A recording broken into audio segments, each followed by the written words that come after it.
Aku sedang dalam perjalanan ke rumah Julia untuk belajar ketika entah dari mana aku menemukan diriku jatuh ke tanah.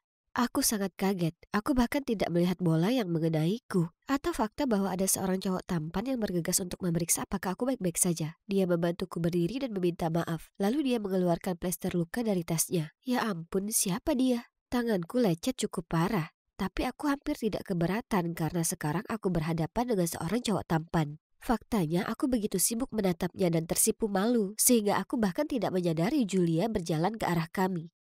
Apa yang kalian berdua lakukan? Ternyata cowok imut itu Callum, pacar Julia. Julia, tentu saja. Setiap hal yang menyenangkan selalu menjadi miliknya. Ngomong-ngomong, aku Jenny, dan cewek yang beruntung itu adalah Julia. Dia putri orang terkaya di kota, Pak Walsh. Kami seharusnya berteman, tapi sejujurnya kami tidak memiliki kesamaan. Maksudku, keluargaku cukup miskin. Tapi itu bukan salah kami. Ayahku meninggal secara menyedihkan. Jadi hanya aku dan ibu yang berusaha memenuhi kebutuhan hidup kami. Julia, sebaliknya, lahir bergelimang harta. Tapi takdir masih mempertemukan kami. Aku tahu ini agak salah, tapi malam itu aku tidak bisa berhenti memikirkan Callum. Dia sekarang justru memberiku motivasi untuk sesi belajar berikutnya dengan Julia yang suka memerintah. Karena mungkin dia akan ada di sana lagi. Aku bahkan merias wajah dan melewatkan perjalanan ke rumahnya keesokan harinya. Tapi, ya, semua itu sia-sia karena Callum tidak terlihat. Sebaliknya, aku harus duduk dengan mendengarkan Julia terus-terusan bercerita tentang perjalanannya ke Paris. Aku berpura-pura baik-baik saja, tapi sebenarnya aku selalu bermimpi mengunjungi kota cahaya dan menatap menara Eiffel sejak menonton film Emily in Paris. Bermimpilah, Jenny. Bagaimanapun Julia tak henti-hentinya. Dia senang membuatku terlihat seperti orang bodoh dan bahkan berkata, kasihan Jenny. Mungkin suatu hari kamu bisa pergi ke Paris. Namun sampai saat itu tiba, kamu bisa lihat fotoku aja. Sejujurnya kenapa dia begitu kejam padaku? Tahun lalu saat ulang tahunku, dia bahkan menunjukkan kepadaku majalah mode dan menanyakan gaun mana yang paling kusuka. Kupikir dia mau membelikan hadiah untukku, tapi dia malah muncul di pestaku dengan pakaian yang persis seperti yang kutunjukkan. Aku tidak percaya, dia hanya mengedipkan mata ke arahku dan tertawa, dan aku benar-benar ingin berteriak padanya. Bagaimanapun, setelah melihat sekitar 1 miliar foto Paris, Pak Walsh muncul. Dia tampak senang melihat kami duduk berdekatan dan belajar bersama. Andai saja dia tahu yang sebenarnya. Tapi aku harus berpura-pura bersenang-senang dengan Julia dan membantunya belajar setidaknya demi dia. Pak Walsh adalah teman baik keluarga kami, dan sejak ayahku meninggal, dia selalu menjagaku dan bahkan membayar biaya sekolahku. Aku tidak bisa mengecewakannya. Tapi apa kalian tahu? Aku sebenarnya mulai bersemangat untuk pergi ke rumah Julia sekarang. Karena pikiran untuk bertemu Callum lagi membuatku berdebar-debar. Aku bahkan sampai potong rambut. Tapi dia tak pernah ada di sana. Dan aku selalu pergi dengan perasaan kecewa. Lalu suatu saat pulang sekolah, hujan monyet mulai turun. Dan aku harus lari ke sana. Lalu aku tiba-tiba merasakan payung menutupi kepalaku. Coba tebak, Callum yang datang menyelamatkan. Momen itu seperti sesuatu yang keluar dari film romantis. Dia bahkan menawariku tumpangan pulang. Jantungku berdegup kencang hingga aku takut dia mendengarnya. Aku hanya duduk diam sambil meneteskan air hujan ke seluruh mobilnya yang bersih. Aku bahkan memergokinya melihat ke arahku beberapa kali. Dan hatiku terasa seperti ingin melompat keluar dari dadaku. Dia berhenti di rumahku, jadi aku hendak keluar ketika dia menyentuh lenganku dan berkata, "Boleh aku minta nomor teleponmu?" Aku bingung, maksudku bukankah dia pacar Julia? Dia kemudian menjelaskan bahwa dia cuma disewa untuk menjadi pacar palsunya sehingga semua cowok genit tidak akan mendekatinya. Wah, aku tidak percaya. Dia memintaku merahasiakannya karena Julia akan menghabisi kami berdua jika cerita ini tersebar. Oke, semuanya masuk akal sekarang. Jadi itu sebabnya dia tidak pernah datang ke rumahnya. Aku merasa sangat bahagia. Selama beberapa hari berikutnya, Callum dan aku banyak mengobrol di telepon dan akhirnya dia mengajakku kencan. Kami pergi ke pasar malam dan dia langsung memegang tanganku. Itu membuatku merasa istimewa dan aku tidak pernah ingin dia melepaskannya. Kami sedang bersenang-senang, lalu sebuah suara familiar terdengar di udara. Baiklah, baiklah. Bukankah itu sahabatku, Jenny? Rasa takut menjalar ke sekujur tubuhku. Kami berbalik dan di sana ada Julia dan geng perempuannya berdiri di sana dengan tangan bersedekap. Kel menjatuhkan tanganku dan bergegas ke sisi Julia. Itu semua karena dia, sayang. Kamu harus melihat pesan yang dia kirim. Dia telah merayuku selama berminggu-minggu. Menyedihkan sekali. Wow, serius? Sedetik yang lalu dia hendak membungkuk untuk mencium. Dan sekarang menjelek-jelekanku? Bagaimana dia bisa bermuka dua? Aku mencoba menjelaskan kepada Julia, tapi dia tidak mau mendengar. Dia baru saja menyebutku pengkhianat di depan semua orang dan menyuruh semua temannya untuk mengurung pacar mereka kalau aku mencoba lagi dengan salah satu pacar mereka. Aku sangat terpukul. Semua orang menatapku dan menilaiku. Andai saja aku bisa menghilang ke udara sekarang. Dan saat aku memikirkan kemana aku bisa melarikan diri, seorang cowok tampan muncul, meraih pergelangan tanganku dan menarikku pergi. Itu Stephen, cowok yang tinggal di seberang rumahku. Aku tidak mengerti kenapa dia membantuku, tapi aku sangat bersyukur dia melakukannya. Dia mengantarku pulang dan mencoba menghiburku dengan mengatakan betapa ibunya sangat menyukai toko roti kami, dan bahwa kue wortel yang dibuat ibuku adalah favorit ibunya. Hal itu membuatku tersenyum, mengingat kembali semua saat-saat bahagia di toko roti keluarga kami. Ketika ayahku meninggal, kami harus menjualnya untuk melunasi sejumlah hutang dan hidup menjadi sangat sulit. Untungnya Pak Walsh membantu. Tetapi setelah apa yang baru saja terjadi dengan Julia, aku tidak yakin mampu menghadapinya. Keesokan harinya di sekolah, semua orang menatapku. Aku bahkan tidak dapat menemukan tempat untuk duduk saat makan siang. Apa yang telah kulakukan? Aku telah merusak segalanya. Dan kemudian menjadi lebih buruk, ponselku berbunyi. Itu adalah Pak Walsh. Dia mengatakan dia sangat kecewa padaku dan aku tidak perlu lagi datang dan mengajari putrinya.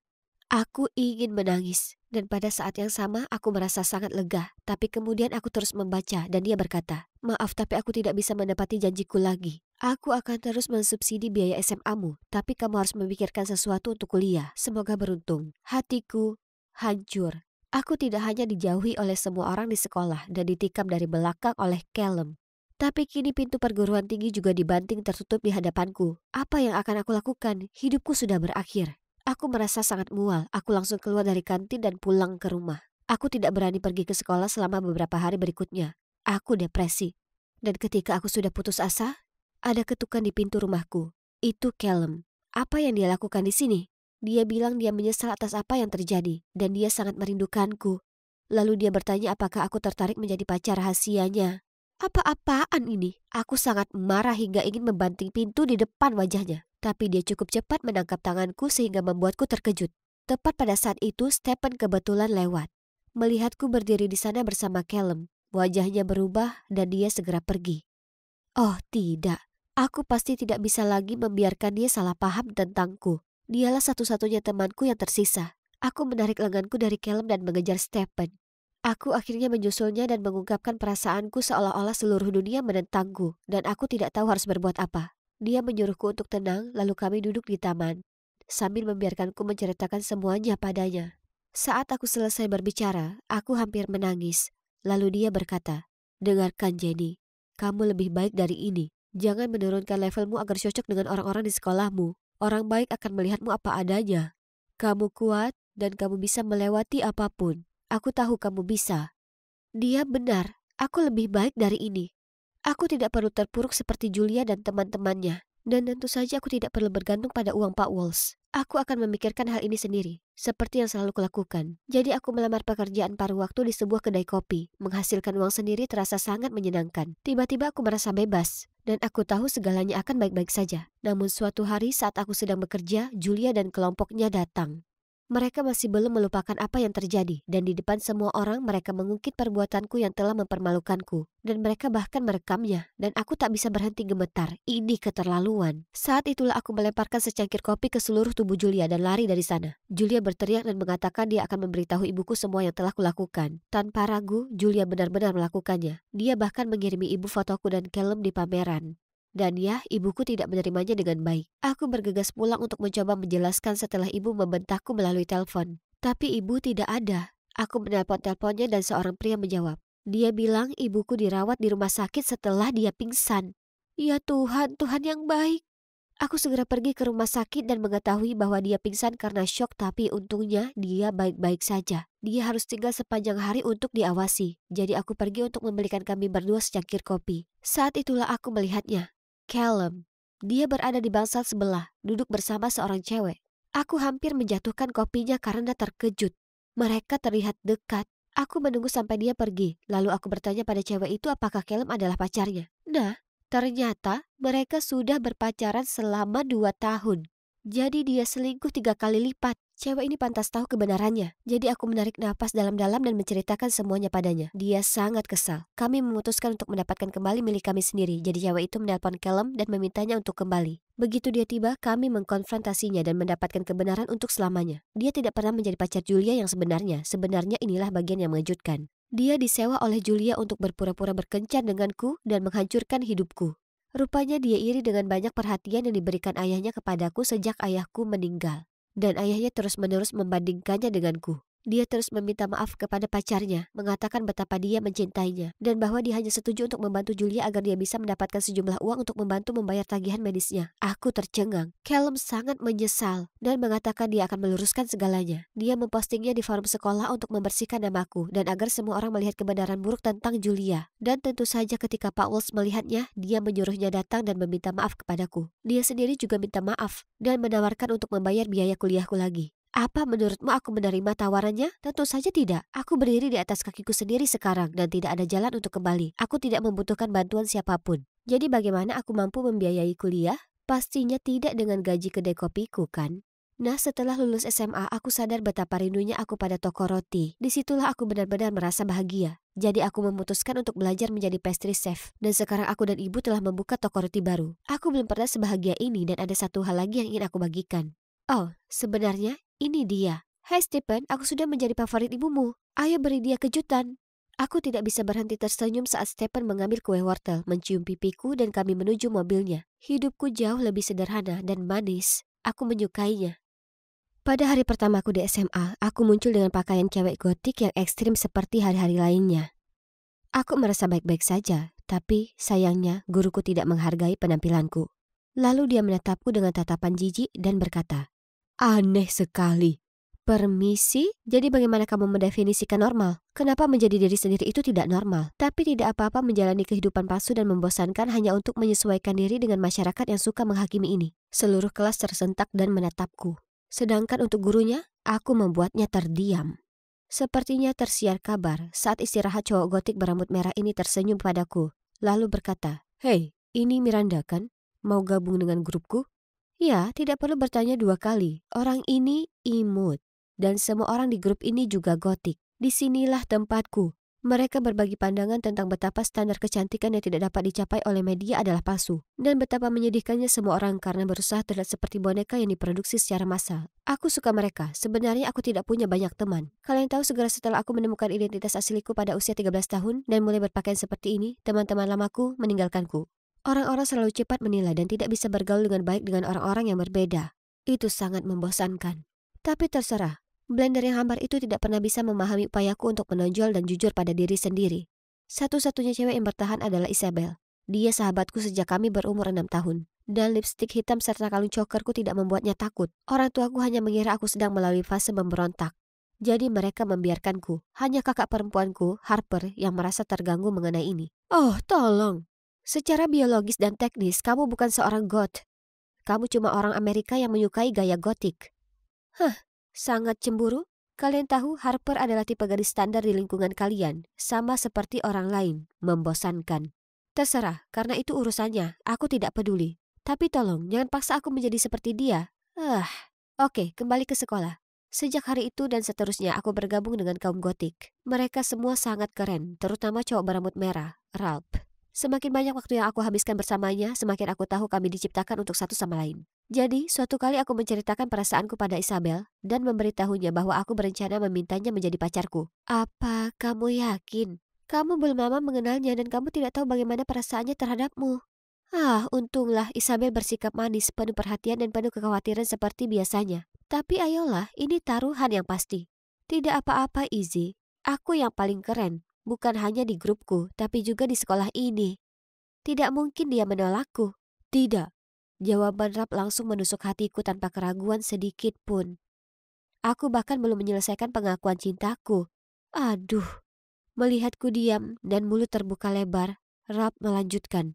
Dengar, Miranda, gayamu keren sekali dan aku tahu kamu salah satu dari kami. Tapi sejujurnya setiap kali aku berbicara denganku, menurutku itu sangat datar. Lagi pula aku sudah pacaran dengan Erin, jadi sebaiknya kita berteman saja. Datar? Apa maksudnya datar? Dan ya Tuhan, Erin? Sulit dipercaya. Riasan dan pakaian gotiknya tidak sebagus punyaku. Apa yang dia punya tapi aku tidak punya. Marah, aku melangkah pulang, bergegas ke kamarku dan berteriak ke bantal. Mendengar ini, Harper bergegas masuk dan bertanya ada apa. Aku perlu berbicara dengan seseorang, jadi aku menceritakan semuanya padanya. Wow, dia mengangkat alisnya. Kejam, tetap saja.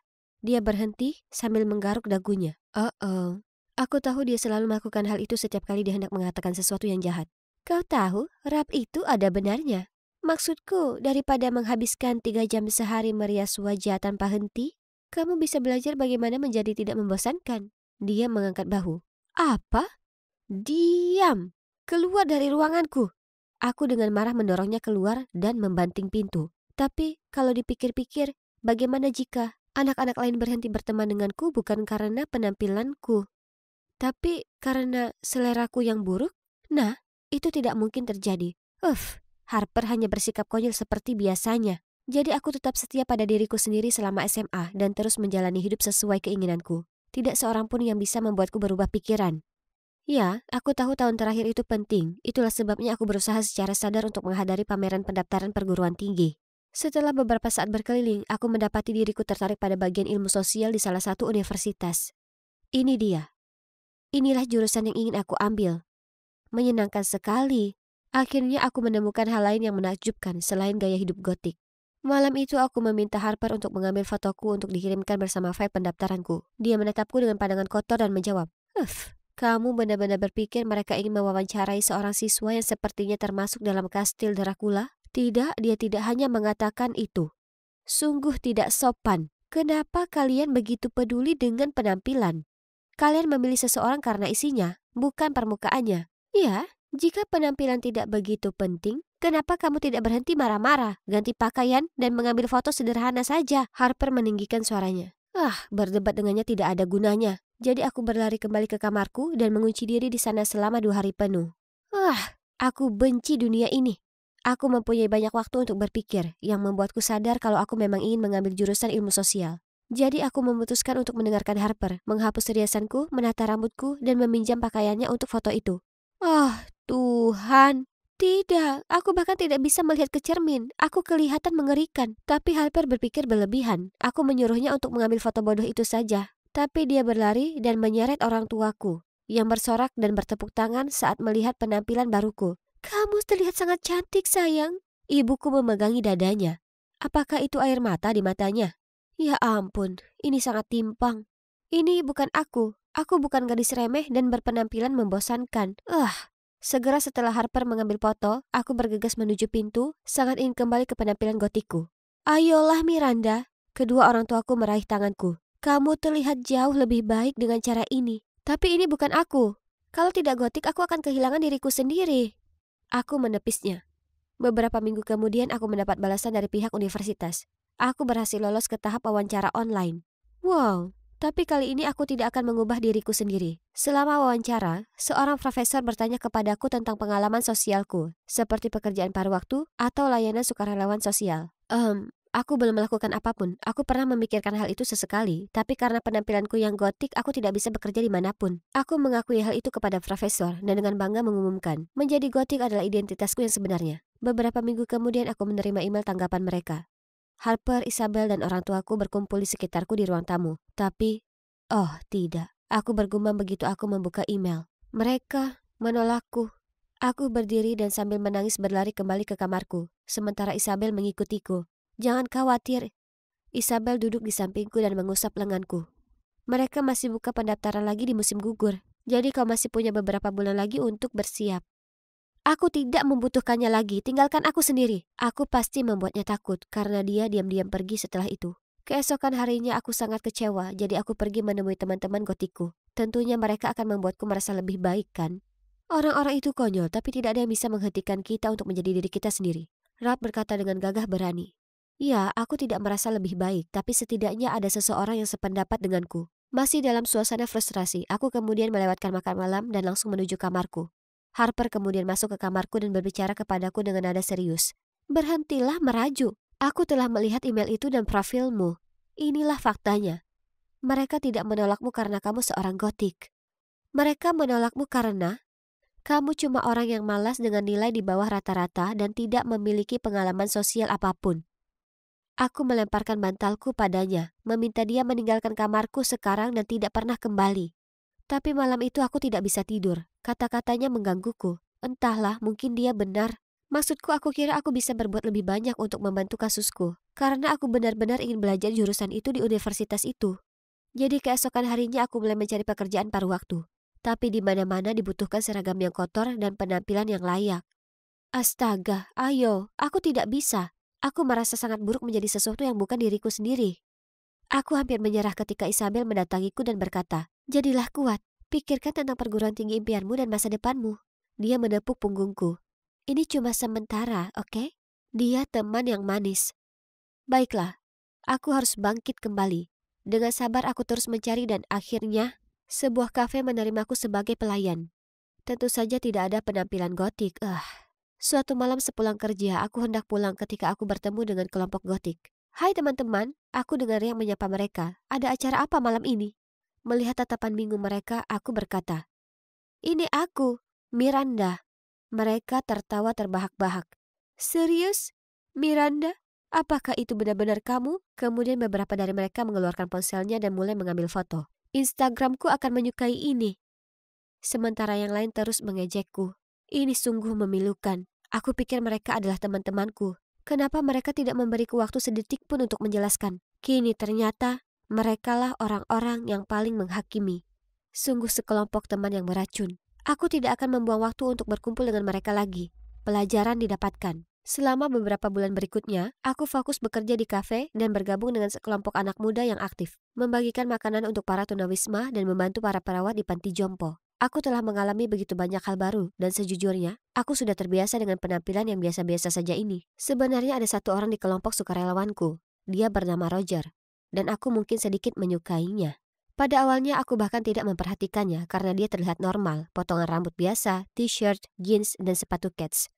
Hingga suatu saat di panti jompo, aku berdebat dengan seorang wanita tua yang sangat pemarah dan suka menyulitkan, yang menuduhku mencuri sandalnya. Kemudian Roger, dengan sifat lembut dan suaranya yang menenangkan, menyelinap masuk dan meredakan situasi. Selain itu, dia adalah pendongeng yang luar biasa, karena dia selalu membuat semua orang terpesona, termasuk aku. Oke, jadi penampilan normal bukan berarti seseorang itu membosankan. Ya, aku tahu pepatah, jangan menilai buku dari sampulnya. Nah, ternyata pepatah itu 100% benar. Pada awal Oktober, Harper membantuku melamar lagi, dan coba tebak? Aku berhasil lulus wawancara online dan menerima email penawaran. Keluargaku berada di surga ketujuh. Orang tuaku tidak bisa menghentikan air mata bahagianya, sementara Harper hanya tersenyum bangga padaku, dan Isabel memelukku erat. Kami bahkan pergi berlibur untuk merayakannya, luar biasa. Sekarang, aku masih menyukai penampilan gotiku, tapi pada saat yang sama aku juga menyukai penampilan alamiku. Aku sadar bahwa mengenali diri sendiri dari penampilan luarnya adalah omong kosong. Begitu pula menilai orang dari penampilannya. Memiliki kehidupan yang menarik dan menjadi cantik bukan hanya tentang berfokus secara obsesif pada penampilan kalian. Tapi hal itu datang dari dalam. Tunggu, apa itu Roger yang ada di sana? Oh tidak, dia datang ke sini. Dia melambai ke arahku. Mungkin ini kesempatanku.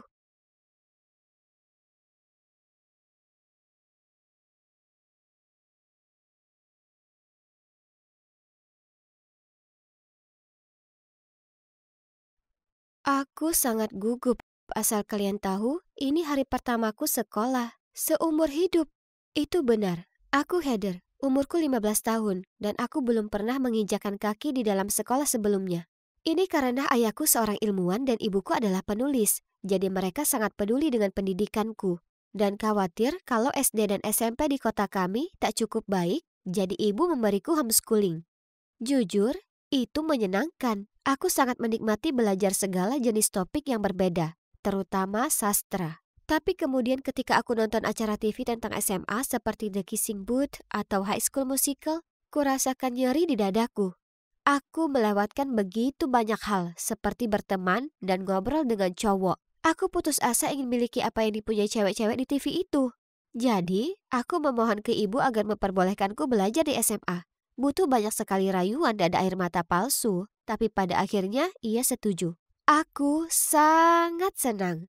Akhirnya, akan kudapat pengalaman sekolah secara langsung. bukan menjalaninya lewat karakter TV favoritku. Oh ya Tuhanku, apa yang sebaiknya kupakai? Apa yang akan kubicarakan? Bagaimana caraku berteman? Ini sungguh terjadi. Aku hampir tak bisa tidur kemarin malam. Dan sebaliknya, kugunakan sepanjang malam mempersiapkan diri. Ini merupakan babak penting di hidupku. Jadi, inilah aku sedang berjalan menuju ke stasiun bus. Wah, belum pernah kulihat ada begitu banyak orang-orang seumuranku sebelumnya. Ini bagai mimpi yang jadi nyata. Kulihat tempat duduk kosong di samping cewek ini. Jadi aku jalan mendekat sambil tersenyum. Permisi, bisakah aku duduk di sini? Cewek itu menatapku ke atas dan ke bawah, memutar matanya, lalu meletakkan tasnya di tempat duduk itu. Maaf, sudah ditempati. Oke, tak apa. Aku akan duduk sendiri di belakang kalau begitu, tak masalah. Cewek itu pasti bangun di sisi ranjang yang salah atau semacamnya. Tapi, ya, ternyata tak hanya cewek di bus itu yang bangun di sisi ranjang yang salah. Karena segera setelah Bu Hickson, guru sastra Inggrisku, memperkenalkanku ke semua orang di kelas, bisa kulihat semua juga memandangku dengan aneh. Apa mereka mempermainkanku? Tapi kenapa? Apa ada selai di wajahku? Bu Hickson menunjukkan tempat dudukku, lalu kelas dimulai. Sekarang kalian pasti sudah punya banyak waktu untuk menyelesaikan membaca The Great Gatsby. Oh, aku suka sekali dengan novel itu. Di sepanjang novel, Fitzgerald senantiasa merujuk pada cahaya hijau yang terus digapai Gatsby. Ada yang bisa memberitahuku cahaya hijau itu melambangkan apa? Kulihat sekeliling, memperkirakan semua orang mengangkat tangan. Tapi yang mengagetkanku, mereka semua menatap tertunduk ke bangku mereka menghindari kontak mata dengan Bu Hickson. Hah? Tapi kenapa? Ini sangat mudah. Tiba-tiba Bu Hickson berkata, tak ada? Hah? Nah, bagaimana kalau kamu, Kelly? Semua menoleh dan melihat cewek yang baru saja membetulkan bulu mata palsunya dengan cermin bedaknya. Kelly terus memainkan bulu matanya sambil menjawab. Bukankah lampu lalu lintas punya lampu hijau? Jadi jelas, itu artinya dia boleh menyeberangi jalan. Apa? Aku tertawa terbahak-bahak, tapi kemudian semua orang berpaling ke arahku. Oh, sial. Kenapa hanya aku satu-satunya yang tertawa? Maksudku, jawabannya sangat menggelikan. Bu Hickson berjalan ke arahku. Oh, tidak. Apa aku dalam masalah? Heather kelihatannya satu-satunya orang di sini yang paham kenapa jawaban Kelly itu konyol. Bisakah kau jelaskan ini pada teman sekelasmu? Warna hijau sendiri menggambarkan ide keserakahan dan uang sebagai simbol ketertarikan Gatsby terhadap Daisy. Gatsby sudah mendapatkan semua yang diimpikan tiap orang, tapi tetap saja dia mengejar cahaya ini, atau dalam kata lain, mengejar cinta dalam hidupnya, Daisy. Bu Hickson tersenyum puas padaku, menepuk bahuku lalu berkata, itu benar. Bagus sekali, Heather. Tiba-tiba seseorang batuk sambil berkata, cupu. Semua orang mulai tertawa. Yang benar saja, bagaimana bisa mereka menertawakan hal ini tapi tidak dengan jawaban Kelly yang bodoh? Diam. Bu Hickson lalu menoleh ke Kelly dan berkata, mungkin jika kau gunakan matamu untuk sungguh membaca buku, daripada hanya menggunakannya hanya untuk pakai bulu mata palsu, maka Heather di sini tak perlu membantumu. Kelly melirikku, jadi aku tersenyum padanya. Tapi, kenapa dia menatapku tajam? Apa aku melakukan kesalahan? Setelah kelas selesai, kutempelkan foto lucu di lokerku saat Kelly dan kedua temannya, Samantha dan Britney, muncul di sebelahku. Heather, ya kan? Ya, itu benar. Oh ya Tuhan, sweatermu itu, kau suka? Ibuku sangat jelek. Kenapa kau pakai itu? Cuacanya bahkan tidak dingin. Apa cerminmu rusak atau apa? Kalau tidak, kenapa kau memilih pakaian yang tak karuan? Kemudian ketiganya mulai tertawa. Apa maksudmu? Aku dandan seperti Jess di New Girl. Dia terlihat menawan, bukan? Ini malah membuat mereka tertawa lebih keras. Sementara aku masih bingung dengan apa yang baru saja terjadi, ada cewek bernama Taylor datang menghampiri. Hai, aku tak sengaja dengar yang kalian bicarakan tadi. Sebenarnya, New Girl tamat beberapa tahun lalu, jadi gayanya ini agak ketinggalan zaman. Coba nonton Emily in Paris. Itu yang sedang tren sekarang. Oh ya Tuhan, aku tak terpikir itu. Pantas saja cewek di bus tadi. Oh tunggu, pantas saja semua orang di sekolah menatapku aneh. Mereka pasti mengira aku datang dari masa lampau atau semacamnya. Dan kau sebaiknya hati-hati. Kelly dan gengnya suka mengganggu yang lain, dan kurasa kau adalah target baru mereka. Oh, jadi tatapan Kelly di kelas tadi bukan hanya tatapan biasa. Tapi memangnya kenapa? Trims, tapi aku tak takut dengan mereka. Aku paham tipe cewek jahat seperti ini. Mereka menggonggong tapi tak menggigit. Jadi malam itu aku maraton nonton Emily in Paris. Itu sangat apik. Ku pelajari gaya fashionnya dan ku kombinasikan beberapa pakaian. Kulihat diriku di cermin dan oh ya ampun, aku memang terlihat berbeda. Hari berikutnya di sekolah, tak ada seorang pun yang menatapku lucu. Bagaimana? Saran Taylor sangat membantu. Di akhir pekanku yang pertama, telah kujadikan diriku sendiri murid kesayangan guru. Terdengar hebat, ya? Percaya padaku, tidak demikian. Setiap kali guru memujiku, Kelly dan teman-temannya memberiku pandangan sinis. Lalu kutemukan catatan menempel di lokerku mengatakan, kau orang aneh. Tepat saat itu, Kelly dan teman-temannya berjalan melewatiku cekikikan. Dengan marah ku sobek catatan itu dan memberitahu mereka, kalau kau taruh komentar jahat di lokerku, paling tidak tulislah dengan benar. Aneh kurang huruf H. Mereka langsung berhenti tertawa dan bergegas pergi supaya tak seorang pun tahu kalau itu ulah mereka. Astaga, mereka menyebalkan sekali. SMA ternyata tak seperti yang kuharapkan. Kukira aku akan jadi salah satu anak yang keren, bukan jadi anak yang diganggu. Kemudian beredar informasi kalau aku dulunya homeschooling. Jadi Kelly mulai membuat lelucon. Apa orang tuamu membuatmu tetap di rumah karena kau ini aneh? Ya, paling tidak berkat homeschoolingku aku tak menjawab pertanyaan dengan bodoh di kelas sastra. Aku balas menghardik. Dia berhenti tertawa dan menatapku kebingungan. Setelahnya, mereka masih terus saja dengan lelucon kekanakannya di setiap kesempatan yang ada.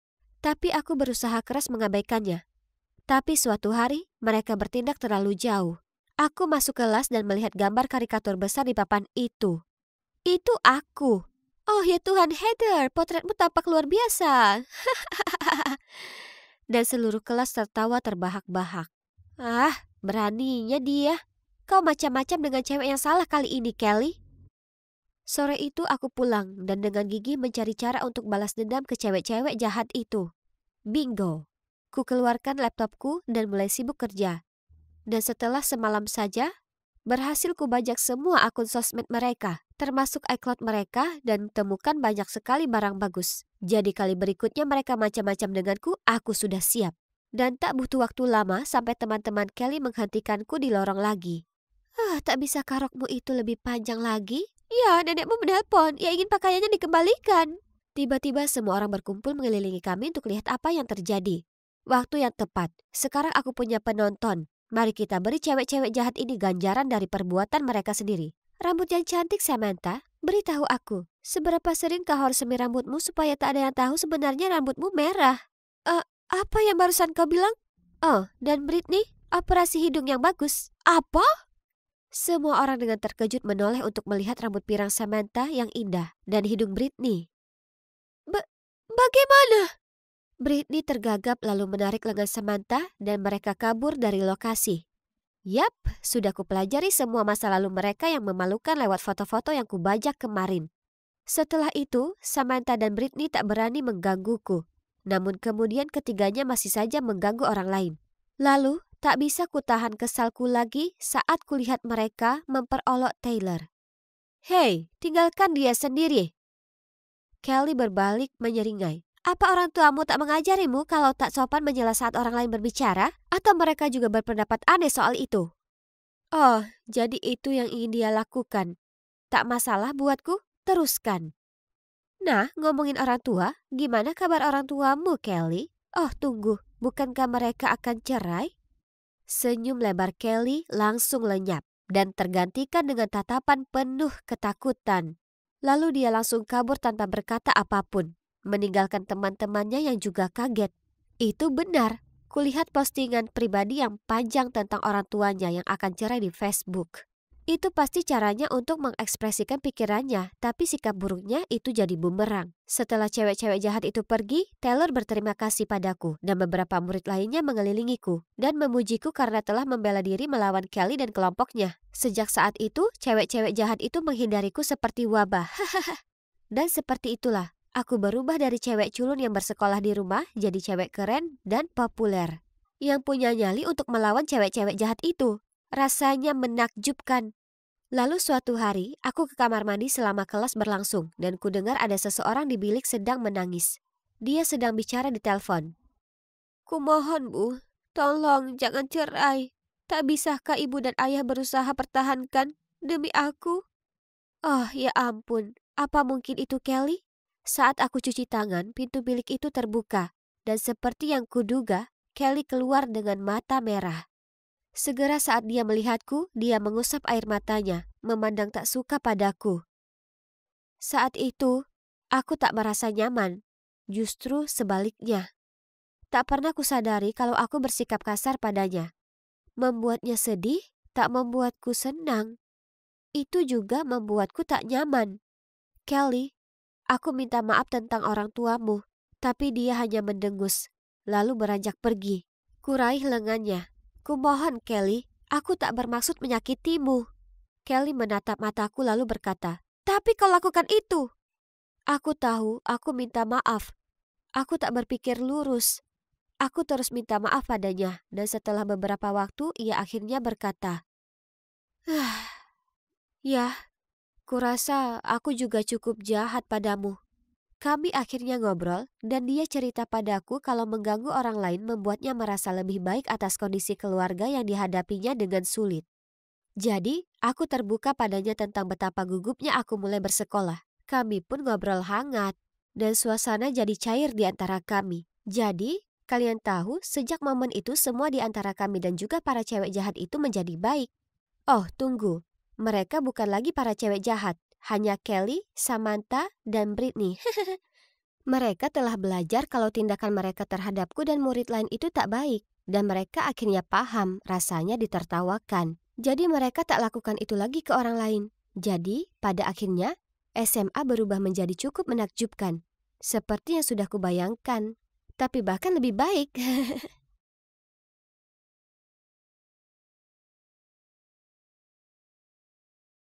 Ini merupakan akhir pekan yang indah. Tapi bukannya bersenang-senang, aku malah terjebak di rumah. Kalian tanya untuk apa? Untuk mengajarkan Excel ke gadis yang bahkan tak tahu caranya memakai pintasan tombol shift.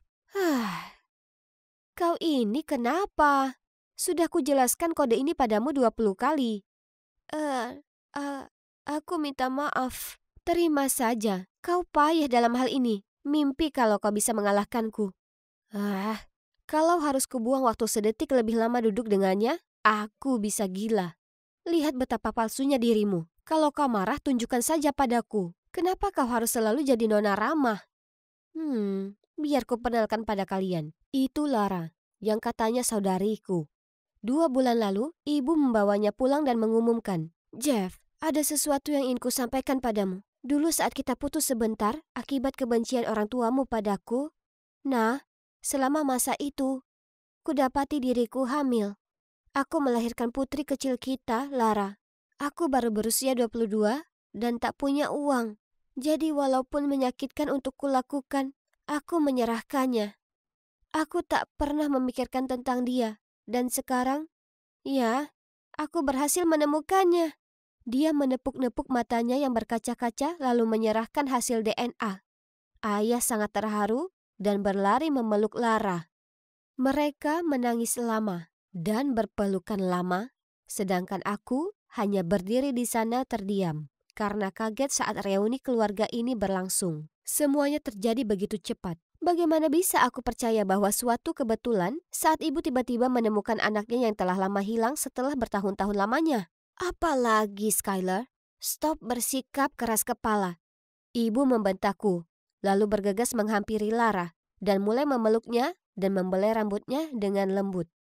Bukan salahku kalau kemampuan belajarnya seperti siput. Berhentilah ikut campur, kalau tidak aku berhenti mengajarinya. Oh ya, dan juga afeksi ibu anak itu hentikan. Itu konyol. Aku tahu apa yang kalian pikirkan. Kenapa bersikap begitu ke ibuku? Masalahnya, ia bahkan bukan ibu kandungku. Beberapa bulan lalu, sesuatu yang gila terjadi padaku. Ada wanita asing yang muncul entah dari mana dan menyatakan ia adalah ibuku. Apa yang harus kukatakan sekarang? Tentu saja kukatakan padanya kalau ia salah orang. Tapi saat kulihat kontrak penjualan antara ibuku dan dirinya, aku terpaku karena syok. Ternyata ibuku keguguran. Tapi ia selalu takut akan kehilangan posisi di keluarga ini. Jadi ia membeliku dari wanita ini. Jadi aku diadopsi. Ini lumrah, ya kan? Tapi tetap saja, aku tak layak diperlakukan seperti itu. Aku selalu diabaikan sejak masih kecil. Ibu tak pernah memeluk atau menciumku. Ia tak bacakan dongeng sebelum tidur atau menyelimutiku di ranjang saat malam. Yang ia lakukan hanyalah menghardikku. Pergi sana. Kurasa kuyakinkan diriku kalau ibuku memang begini. Tapi saat Lara datang, dan ibu begitu berbeda dengannya. Aku paham sekarang. Aku paham kenapa ia perlakukan aku begitu dingin dan kenapa aku tak pernah merasa bahagia meski besar dalam keluarga yang kaya. Karena aku tak pernah diterima di sini. Setelah insiden dengan wanita itu, kutemui ibu soal ini. Aku paham. Aku tahu aku bukan putri kandungmu dan itulah kenapa ibu merasa pantas memperlakukanku seperti sampah. Oh, tolong, berhentilah bersikap dramatis. Biar ku beritahu ibu ini. Meskipun ibu memang mengadopsiku, aku masih akan buktikan kemampuanku ke ayah dan mengambil alih perusahaan ini sendiri. Ibu kebingungan setelah mendengarnya. Lalu, tak lama kemudian, ia muncul dengan Lara. Itulah kenapa aku percaya tak ada yang kebetulan. Ibu membawa Lara pulang untuk berkompetisi denganku. Dan jika itu memang benar, maka kenapa aku harus takut? Bagaimana kabar dua anak gadisku? Skylar? Apa kau masih membantu Lara dengan belajarnya? Ya ayah, dia masih membantuku setiap hari. Terima kasih banyak. Oke, itu hebat. Kalau kau sudah menguasai dasarnya, kurasa sebaiknya mengambil beberapa kursus tambahan. Lakukan yang terbaik dan berusahalah mencontoh kakakmu. Tak mungkin dia bisa sebaik aku, bahkan dalam mimpinya. Lara itu sangat pintar. Dia akan cepat memahami. Aku juga mengajarinya lebih banyak mengenai bisnis keluarga. Hah? Apa ibu akan mengajarinya lebih banyak untuk bersaing denganku? Bisa kulihat jelas ketamakan dan jiwa kompetitifnya. Tapi, terserahlah. Toh Lara dan aku sungguh di level yang sangat berbeda. Aku murid unggul di Columbia Business School, sementara dia bukan siapa-siapa yang tak berpendidikan. Tolong. Aku benar-benar tak perlu khawatir soal apapun. Ibu terus memaksanya belajar, tapi lihat. Ngomong-ngomong soal ibu, ia bertingkah aneh akhir-akhir ini. 1 menit lalu ia perlakukan aku seperti noda membandel yang tak bisa dihilangkannya. Lalu kemudian ia berusaha menjodohkanku dengan pria bernama Dean. Dia putra dari koleganya yang sangat kaya. Aku tak paham kenapa ia tiba-tiba merasa perlu mencarikanku pacar. Dan ayah tak membantu di situasi ini. Karena bukannya memberitahu ibu agar berhenti menjadi mak comblang, ia malah mendukungnya. Oke, aku hanya ingin mereka berhenti mengusikku. Jadi akhirnya aku setuju untuk bicara dengan si Dean ini. Tapi sekarang, dia tak berhenti mengirimiku pesan dan bahkan datang ke rumah. Kurasa dia cukup tampan dan baik, tapi bukan tipeku. Jadi aku hanya bicara padanya karena bersikap sopan. Hingga suatu waktu, kulihat Lara menyelinap untuk mengintip Dean saat dia sedang menungguku di ruang lobi. Tunggu. Jangan bilang padaku dia suka Dean. Oh, ya sudah, dia boleh mengambil sisaku. Toh aku juga tak suka dengan pria ini. Lalu suatu hari, aku sedang berjalan menyusuri koridor saat ku terima sebuah pesan dari Dean. Skylar, apa kau senggang besok? Mari kita makan malam bersama.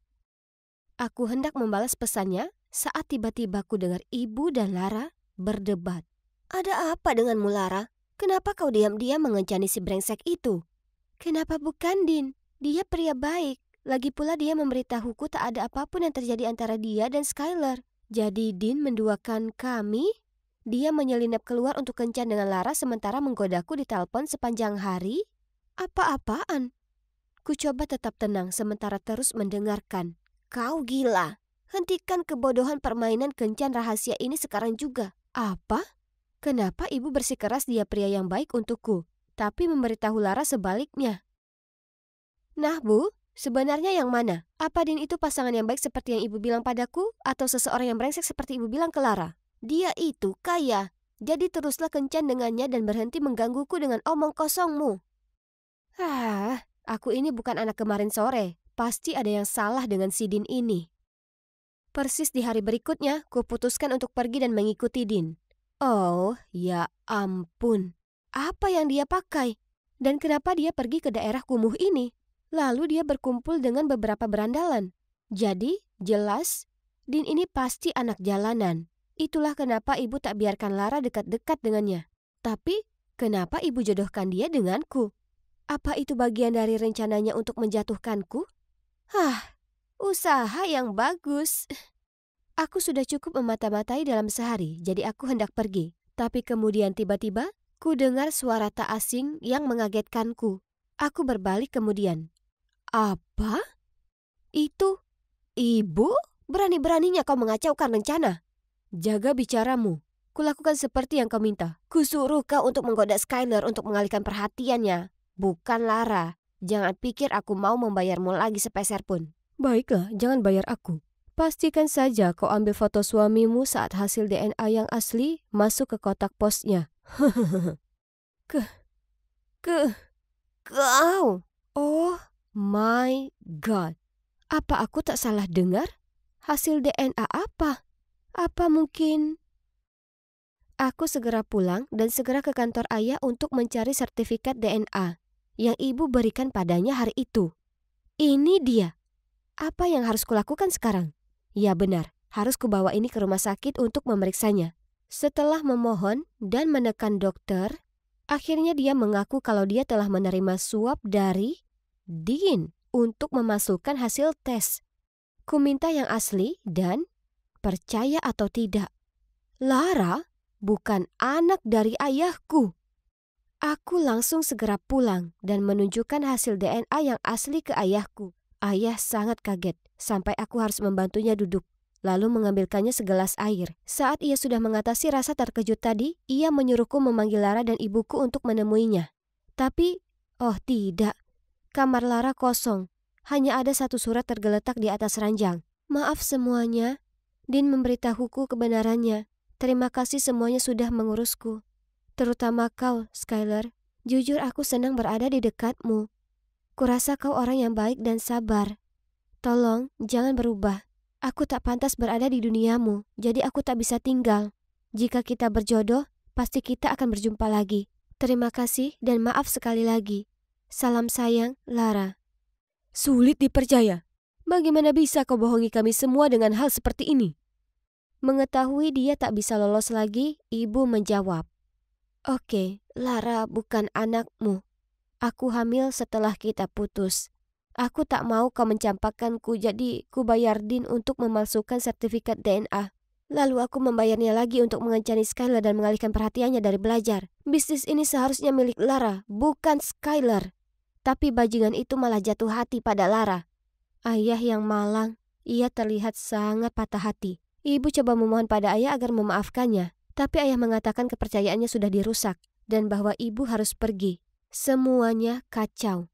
Ayah yang malang mengurung diri di kantor, sementara aku berbaring di ranjang menatap langit-langit. Aku tak bisa berhenti memikirkan semua kebohongan ibu. Dan untuk apa? Uang? Ketenaran? Status? Semua itu apakah sebanding dengan mengorbankan harga diri, kehormatan, dan kepercayaan? Aku dulu juga ingin berkompetisi dengan Lara.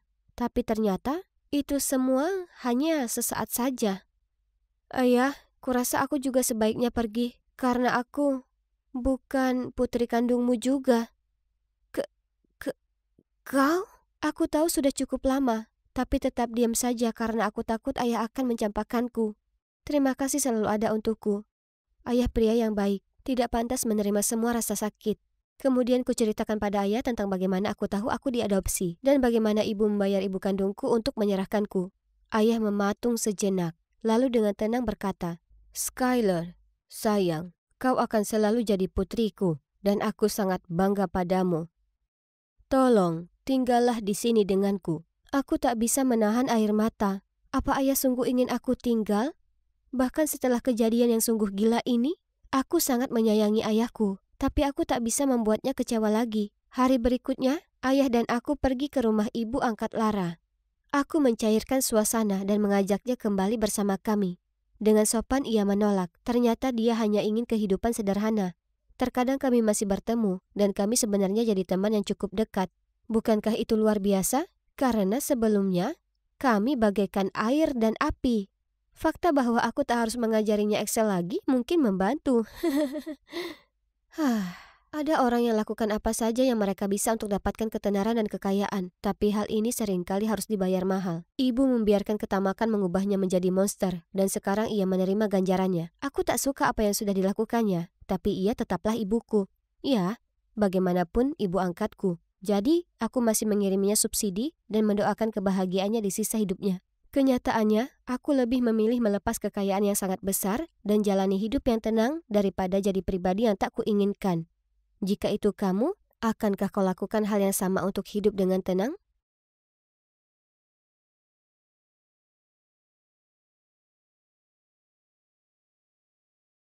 Ini sisanya. Terima kasih banyak. Tak masalah. Selamat untuk kalian berdua.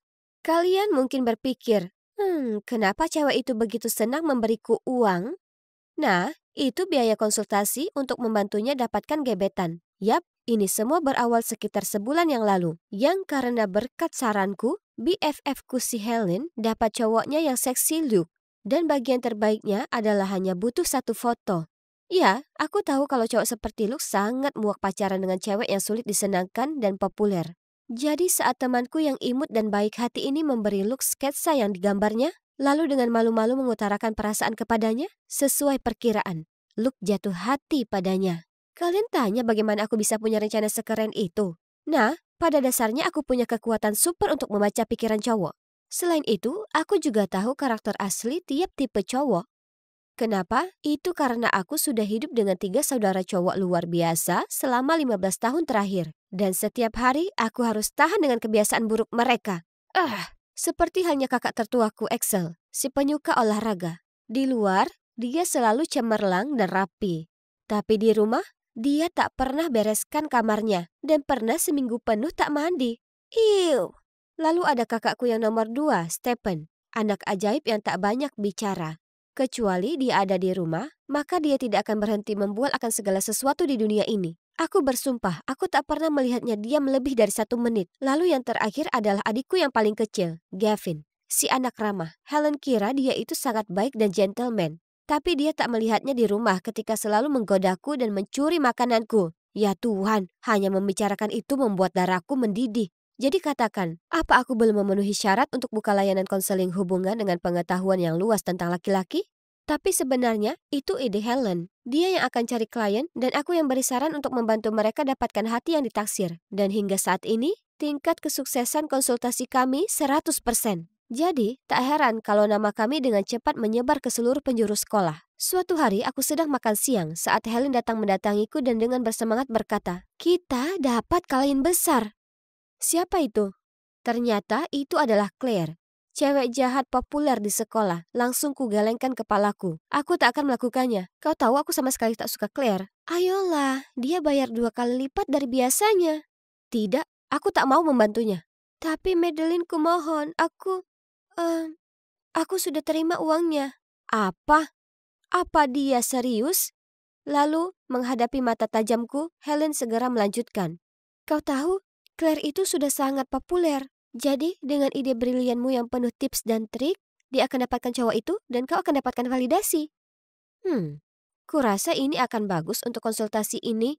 Lagi pula, Helen ada benarnya. Tak peduli tipe cowoknya, aku selalu tahu apa yang perlu dilakukan untuk menarik perhatiannya. Oke, jadi, siapa targetnya? Ryan. Apa? Ryan, si kutu buku itu? Claire menyukainya? Sebagai jawaban, Helen hanya tersenyum, mengangguk, lalu kemudian mengunyah makan siangnya. Ya, aku tak menyangka hal itu. Tapi terserahlah, itu urusan Claire. Meskipun targetnya cowok kutu buku yang terkenal benci cewek-cewek dan tak pacaran, itu tak akan mengintimidasi si Madeline ini. Jadi, kumulai misi taktik untuk Claire. Sekarang, coba lihat. Si kutu buku pasti akan jatuh hati dengan cewek yang punya minat sama dengannya, ya kan? Jadi, hari berikutnya, sesuai rencana, Claire menunggu Ryan di depan kelas sastra. Melihat Ryan dari jauh, dia langsung mengeluarkan buku Wuthering Heights dan pura-pura membacanya dengan serius. Tapi Ryan hanya berlalu bahkan tanpa meliriknya. Jadi dia langsung mengejarnya dan membaca satu paragraf keras-keras. Tapi Ryan tetap berjalan dan bahkan memasang kembali headphone-nya. Di titik ini, Claire hanya bisa berdiri di sana dan menghentak kakinya. Iya, itu kegagalan besar. Sepertinya harus kuubah strategi. Bagaimana kalau Lego? Maksudku, kutu buku mana yang tak suka itu? Dengan pemikiran ini, kuhabiskan sepanjang hari membantu Claire merakit model Hogwarts untuk diberikan ke Ryan. Dia dengan bangga menunjukkan mahakaryanya itu. Tapi Ryan bergumam, "Tidak, terima kasih." Lalu berlalu pergi, meninggalkan Claire dengan wajah kebingungan. Dan begitu seterusnya. Dari mulai menyuruh Claire memberinya kue Star Wars, sampai menempelkan foto dirinya berpakaian Black Widow di lokernya. Trik-trikku tak ada yang berhasil ke Ryan. Ya Tuhan, kenapa cowok ini aneh sekali? Beberapa hari kemudian, saat ku taruh bukuku di loker, Claire muncul dan berkata dengan licik, "Layanan macam apa yang kalian berikan? Ini sudah berminggu-minggu. Kenapa Ryan belum juga memperhatikanku?" Perlahan tapi pasti, teruslah melakukannya. Percaya padaku. Mempercayaimu? Aku hanya akan memberimu seminggu lagi. Jika kau tak bisa menyelesaikan tugas pada saat itu, aku akan pastikan semua orang tahu betapa buruk saran-saranmu itu. Lalu dia pergi. Dasar anak sombong menyebalkan. Tapi aku bisa apa? Aku harus menyelesaikan tugas. Kalau tidak, layanan konsultasiku harus berakhir. Lagi pula, Madeline ini tak bisa gagal begitu saja. Dan itulah saat aku dapat ide. Seperti yang kalian lihat, Ryan sedang asik menulis esai di laptopnya. Dan ada aku, Claire, dan Helen duduk di meja terdekat. Pura-pura baca buku. Padahal pada nyatanya, kami mengawasi pergerakan Ryan. Tiba-tiba, Ryan berteriak, yang membuat seluruh orang di perpustakaan tersentak dan akibatnya dapat tatapan marah dari pustakawan. Lalu Claire melenggang ke arahnya dan dengan suara manis berkata, "Hei Ryan, apa semuanya baik-baik saja?" "Tidak, laptopku rusak. Esaiku yang penting ada di sana dan aku belum menyimpannya. Ini tak mungkin terjadi." Dia memencet-mencet tombolnya. "Akan kuperiksa. Aku cukup jago dengan komputer." Dia menunduk di depan laptop itu. Tiba-tiba, laptop Ryan mengeluarkan suara dan kembali menyala. Dan esai itu baik-baik saja. Wah, siapa sangka kalau cewek seksi seperti Claire bisa jadi ahli IT, ya kan? Ryan mengucapkan terima kasih banyak pada Claire dan bahkan mengundangnya makan siang. Aha, sukses akhirnya. Tapi, hey, jangan bilang padaku kalau kalian juga percaya Claire tahu banyak soal komputer. Tentu tidak. Itu semua berkat kakakku Stephen. Dia menunjukkan padaku cara cepat menginstal software untuk membuat komputer seolah rusak. Jadi kugunakan di laptop Ryan saat dia pergi mengambil buku. Kakakku juga tunjukkan padaku kode rahasia untuk membuatnya bisa bekerja lagi secepat kilat. Dan kusampaikan hal ini ke Claire. Akhirnya, misi tersulit yang pernah kuhadapi beres. Claire dan Ryan sudah resmi pacaran. Aku ingin merayakannya, jadi aku berencana pergi nonton dengan Helen. Tapi kemudian Luke memberinya kejutan tiket ke taman hiburan dan Helen batal ikut untuk bisa pergi dengannya. Lebih penting teman daripada pacar. Jadi, disinilah aku sendiri. Bisa dibilang suasana hatiku sedang tidak baik. Tapi yang membuatnya lebih parah lagi, pasangan yang duduk di belakangku terus saling menggoda.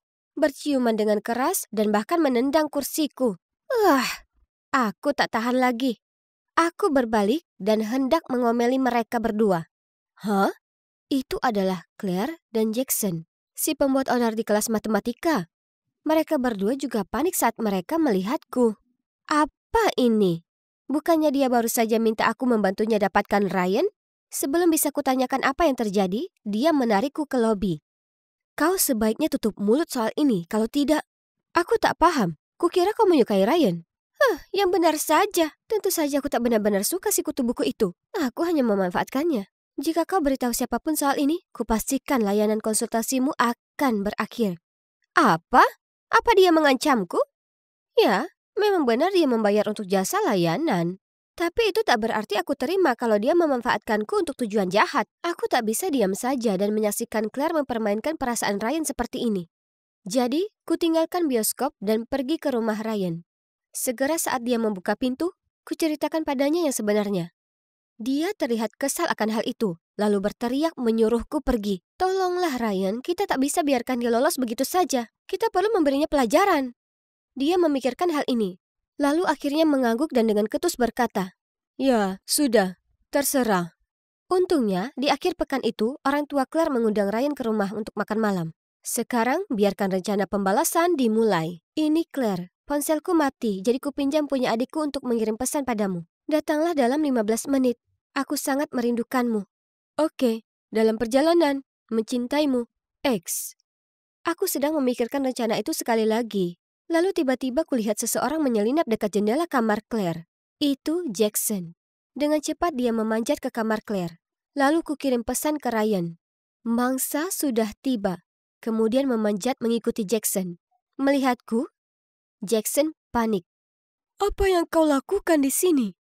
Tepat saat itu, kami mendengar langkah kaki di luar. Takut ketahuan, Jackson menuju jendela untuk kabur. Tapi dengan cepat segera kuhadang jalannya. Apa yang kalian berdua lakukan di kamar Claire? Itu adalah ibu Claire, dan di belakangnya adalah Ryan, dan Claire yang wajahnya panik. Claire, bisakah kau jelaskan padaku kenapa sepertinya ada pertemuan bertempat di kamarmu? Claire terlihat kebingungan, lalu berseru. Itu, begini. Aku pacaran dengan Jackson. Aku bohong ke ibu aku pacaran dengan Ryan hanya karena dia siswa berprestasi. Jadi ibu tak akan melarangku menemuinya. Karena aku tahu ibu tak akan pernah menerima Jackson. Ternyata, orang tua Claire sangat senang putrinya pacaran dengan cowok pintar seperti Ryan. Sampai ingin mengundangnya. Itulah kenapa dia menyewaku untuk membantunya. Mereka sangat marah mengetahui dia telah menipu mereka. Dan tak mengejutkan, mereka menghukumnya sebulan tanpa uang saku. Kasihan dia, tapi dia pasti sudah menduganya. Jadi, sekarang apa? Ya, kuputuskan untuk menghentikan layanan konsultasi. Aku suka sekali membantu orang lain, tapi aku tak suka melihat ada yang terluka. Kebanyakan orang menggunakan jasaku untuk alasan baik, tapi aku tak akan pernah lagi bisa yakin kalau tak akan ada yang memakainya dengan alasan yang salah. Dan aku tak mau terlibat dengan hal tersebut. Bagaimanapun tak semuanya buruk, karena aku jadi punya teman baru. Ryan, omong-omong soal itu, dia pernah menemuiku setelah kelas selesai dan berkata, "Hei, aku perlu bantuan konsultasimu. Ini cukup mendesak." Kuhela napas dan menjawab, "Ryan, kau tahu aku sudah tak lakukan itu lagi. Tapi kau berhutang padaku. Aku ingin kau bantu aku mengajak cewek cantik ini jalan. Aku sangat menyukainya. Namanya Madeline." Hah? Aku tak kenal ada Madeline lain. Oh, tunggu dulu. Yang dia maksud, aku? Tepat pada waktunya, Helen dan Luke muncul. "Hai Ryan, jika Madeline menolak kasusmu, akan kutangani. Aku juga punya banyak pengalaman." Aku memutar mataku padanya, lalu melirik Ryan. Ya Tuhan, dia menyukaiku. Wajahku tak bisa berhenti merona. Sepertinya si mak comblang ini baru saja berhasil menjodohkan diri sendiri.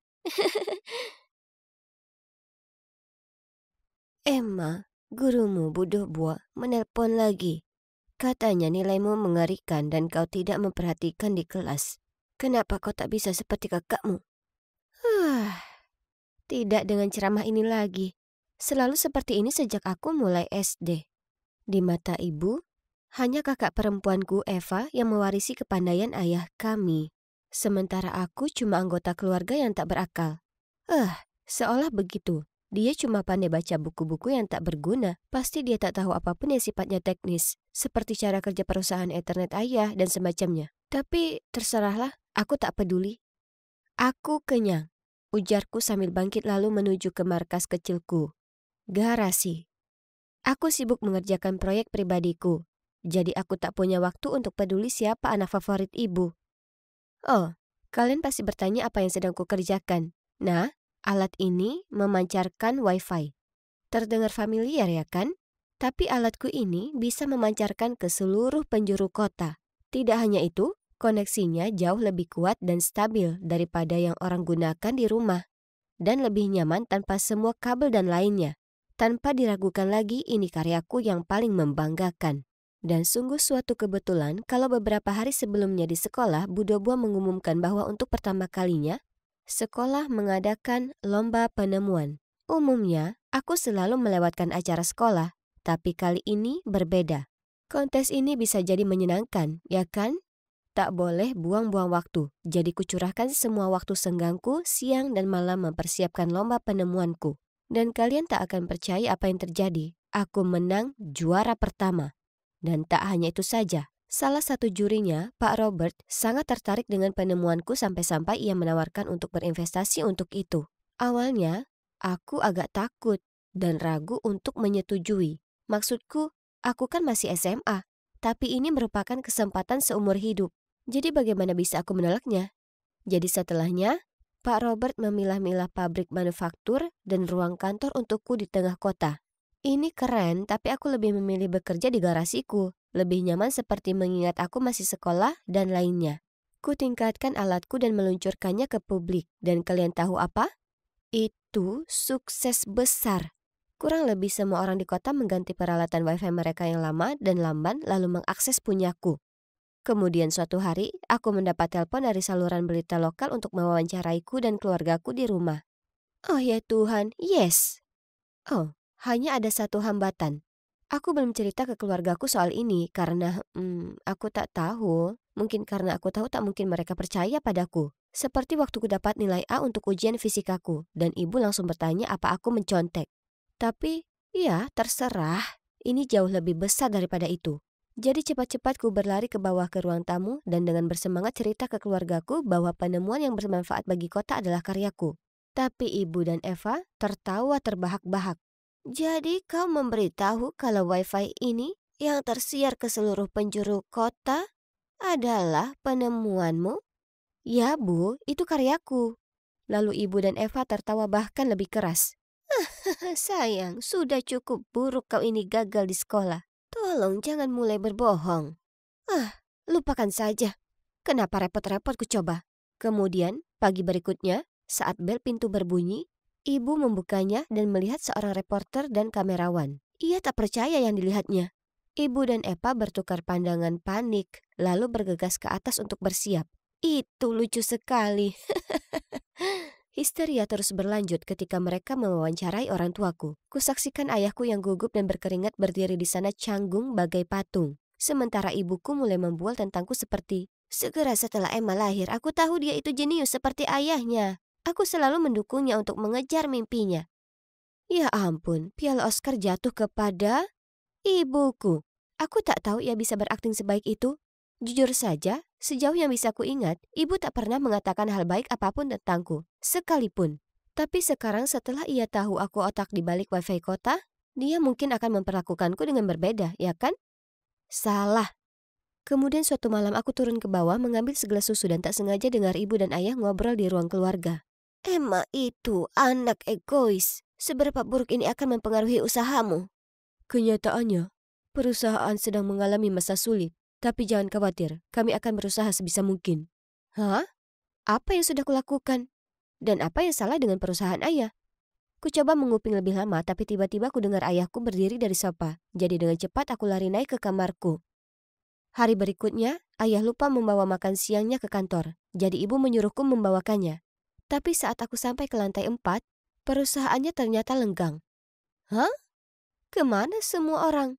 Apa semuanya sedang libur atau bagaimana? Tapi itu tak mungkin kan? Sore itu, saat makan malam, kutanyakan ke ayah.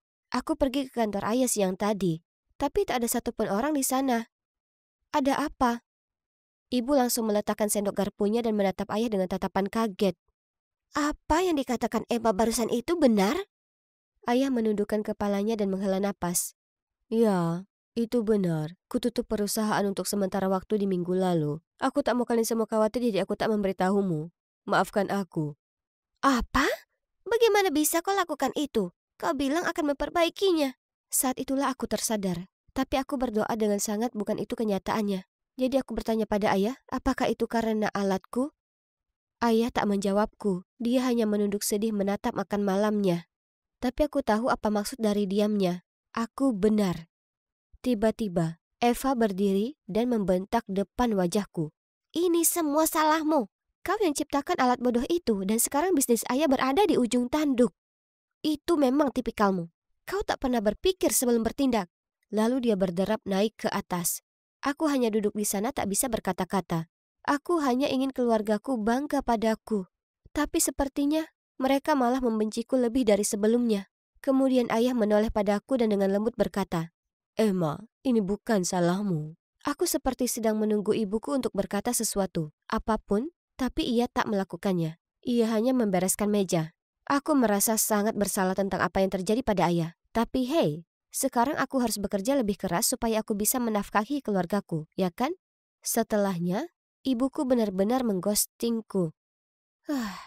Sedangkan kakakku, kapanpun kami berpapasan, dia menatapku tajam dan menggumamkan komentar jahat seperti, Mari kita lihat berapa lama sampai bisnis berhargamu ini gagal. Aku berusaha mengacuhkannya, tapi dia makin menjadi-jadi. Suatu hari Minggu aku berada di garasiku sedang bekerja, saat tiba-tiba ku dengar suara keras datang dari luar. Ku buka pintu garasi dan melihat kerumunan orang membawa spanduk mengatakan, "Kami kehilangan pekerjaan karenamu, dan tak ada pekerjaan, tak ada masa depan." Ya Tuhan, mereka para pendemo. Kurasa mereka dari kantor ayahku. Tunggu dulu, kulihat wajah yang tak asing. Eva? Dia membawa spanduk besar bertuliskan, "Ayahku kehilangan pekerjaan karenamu." Akhirnya, ayah keluar dan membubarkan kerumunan. Kemudian ia mengadakan rapat keluarga mendesak. Teganya kau lakukan itu padaku. Pertanyaan yang benar seharusnya teganya kau lakukan itu ke ayah. Berkat kamu, puluhan orang kehilangan pekerjaan mereka. Kau buat hidup orang lain menderita. Cukup kalian berdua. Eva, yang kau lakukan itu keliru. Keluarga seharusnya saling mendukung. Tapi ayah, dia... Tidakkah kau dengar apa yang barusan kukatakan? Eva melempar pandangan benci, lalu lari ke kamarnya. Aku menatap ibu yang bersandar di dinding dengan kedua tangan terlipat. Apa ibu setuju dengan apa yang Eva lakukan atau ia berada di pihakku? Ya Tuhan, tolong katakan sesuatu. Tapi yang mengagetkanku, setelah itu, ibu mulai bicara lagi padaku. Dan ia sebenarnya bersikap baik. Ia bahkan mulai membereskan kamar dan tempat kerjaku. Wah, ini hal baru. Apa ia akhirnya menerimaku? Kemudian suatu hari ku terima banyak sekali email keluhan tentang wifi-ku. Butuh waktu seharian, tapi akhirnya ku temukan penyebab masalahnya. Laptopku. Seseorang telah merusaknya. Tak perlu seorang jenius untuk mengetahui siapa itu. Eva, pastinya. Tapi aku perlu bukti, jadi ku siapkan jebakan. Keesokan malam, saat semua orang sedang makan, aku turun ke bawah. Cepat-cepat mengambil selembar roti dan berkata, "Aku mau pergi, ada urusan. Oh, dan tolong bisakah kalian jangan masuk ke garasi? Karena aku sedang mengunggah beberapa file penting." Ibu dan ayah mengangguk dan tersenyum padaku. Di sisi lain, Eva cuma memutar mata lalu lanjut makan. Iya, paling tidak aku tahu rencanaku sedang berjalan. Aku jalan keluar dan sembunyi di balik semak-semak. Jadi, apa rencanaku kalian tanya? Nah, kusiapkan laptopku supaya saat ada yang membukanya, secara otomatis laptop akan mengirim notifikasi ke ponselku dan menyalakan kamera supaya bisa kulihat siapa itu. Kutunggu 1 jam lamanya, tapi belum ada apa-apa. Lalu tiba-tiba ponselku berbunyi. Seseorang membuka laptopku. Dia belum menyalakan lampunya, jadi terlalu gelap untuk melihatnya. Tapi aku yakin 100% siapa itu. Waktunya untuk mengungkap. Apa yang kau lakukan mengendap-endap di luar sini? Eva? Apa yang dilakukan di sini? Tunggu. Jika Eva di sini, lalu siapa yang ada di garasi? Tak menjawab pertanyaan Eva, aku lari secepatnya ke garasi untuk menangkap penyusup ini. Dan segera saat ku nyalakan lampu, tak bisa ku percaya siapa yang mengutak-ngatik laptopku. Itu ibu. Apa yang sebenarnya terjadi? Aku mengadakan rapat keluarga dan memberitahu semua orang apa yang ibu lakukan. Ayah dan Eva terlihat kaget dan bertanya ke ibu kenapa ia melakukannya. Aku hanya tak tahan melihat ayahmu menderita lebih lama. Ia curahkan hidupnya untuk perusahaan itu, dan ia sekarang cuma jadi bahan ejekan. Apa kalian sadar kalau tetangga dan kerabat kita sudah bergosip tentangnya? Mereka menganggap sungguh sayang dia kalah dengan putrinya sendiri. Jadi kulakukan apa yang akan dilakukan oleh istri yang punya harga diri. Apa ibu serius? Kenapa ibu tak bicara saja padaku? Yang kuinginkan hanyalah agar ibu bicara padaku, tak lebih. Tapi tidak, ibu memutuskan untuk sembunyi-sembunyi dan berusaha menyabotase saja bisnisku. Setelah pengkhianatannya aku jadi muak. Jadi aku tak bicara padanya dan menghindarinya sebisa mungkin. Wajar jika ibu bersikap dingin terhadapku. Tapi aku tak pernah menyangka ibu sanggup melakukan ini. Ini terjadi selama berminggu-minggu dan jadi cukup menjemukan. Percayalah padaku, tak menyenangkan berusaha menghindari seseorang di rumah sendiri. Tapi kemudian suatu hari aku pulang dari sekolah dan kulihat ayah duduk di pojok ruang keluarga, memperbaiki PC-nya. Astaga, ayah nampak sangat menyedihkan. Saat itulah aku tersadar, ini passion-nya. Dan kurenggut itu darinya. Segera aku paham kenapa ibu lakukan apa yang diperbuatnya. Ibu melihat betapa sedihnya ayah. Tapi tahu ia tak akan pernah mengatakan apapun padaku, karena ia selalu mendukung. Tapi bagaimana bisa ku perbaiki semuanya? Haruskah ku lepas semuanya agar ayahku bisa kembali membuka perusahaannya? Ah, kenapa ini sangat sulit untuk dipecahkan? Tunggu dulu, kurasa aku punya solusinya. Kalian pasti penasaran apa yang dikerjakan ayahku di sini. Nah, aku punya ide, kami sebaiknya kerjasama. Ayahku jago teknologi, jadi tak butuh waktu lama menunjukkan padanya bagaimana segala sesuatunya berjalan di sini. Oh, dan karena bisnisku sudah berkembang, kami juga bisa mempekerjakan beberapa karyawannya yang sebelumnya. Dengan adanya ayah yang membantu, aku jadi punya waktu untuk fokus ke pendidikanku. Bahkan Eva mulai membantu. Dan dia mahir dengan itu. Aku menjadikannya asisten ayah. Sungguh bisnis keluarga yang baik. Hah! Sedangkan ibu, kami bicara panjang lebar. Akhirnya kukatakan padanya betapa perlakuannya terhadapku membuatku merasa buruk. Lalu ia meminta maaf atas semua yang dilakukannya. Aku akhirnya memaafkan ibu. Aku tahu ia hanya lakukan itu karena sangat mencintai ayah. Jadi, setelah semua drama itu, kami kini merupakan keluarga besar yang bahagia.